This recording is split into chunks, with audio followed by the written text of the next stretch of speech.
What led me to specialize on firearms is that I've always had an interest in history, and especially military history. I've always enjoyed reading and studying military history, even in high school and college.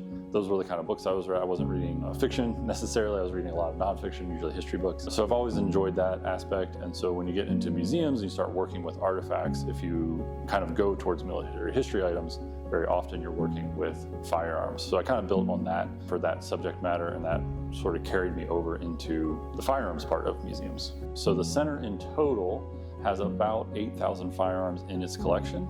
The CFM's portion of that collection is about 7,000 guns. Believe it or not, all the museums do have firearms within their collections. And on display, we have about 4,000 guns at any given time. And it actually makes us the largest public display of guns anywhere in the world. So who's somebody famous that we have the guns for here in the CFM? The one we get asked for a lot is Jeremiah Johnson's rifle. But people know him from the movie that Robert Redford played, Jeremiah Johnson, the Mountain Man. And we have the historic figures, Hawken rifle here in the collection. So people ask us to see that gun all the time. The one that people might not think to ask us, which is kind of weird when I say it, is Oliver Winchester's guns. We have several guns that belong personally to Oliver Winchester.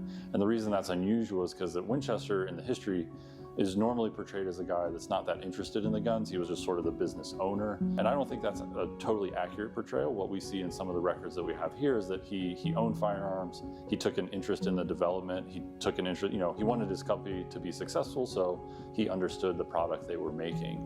And that led to at least some interest in the guns themselves. And we're fortunate to actually have several guns that he owned, including one that he had made for himself on a trip to Paris. So it's this really ornate gun with beautiful Damascus barrel and case-hardened receiver. It's a really great gun. But that belonged to Winchester personally, and not a lot of people really know that he personally owned guns. So I find that one a pretty interesting connection.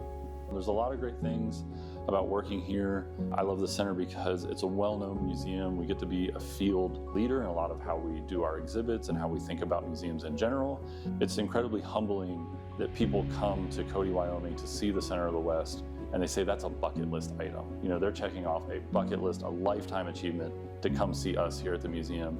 And that's really, really rewarding to hear people say that, and to live up to the hype. They'll tell us it was worth it. It was such a great experience for them. And that's really rewarding to get to see people react in that way, to visit where, I come to work every day.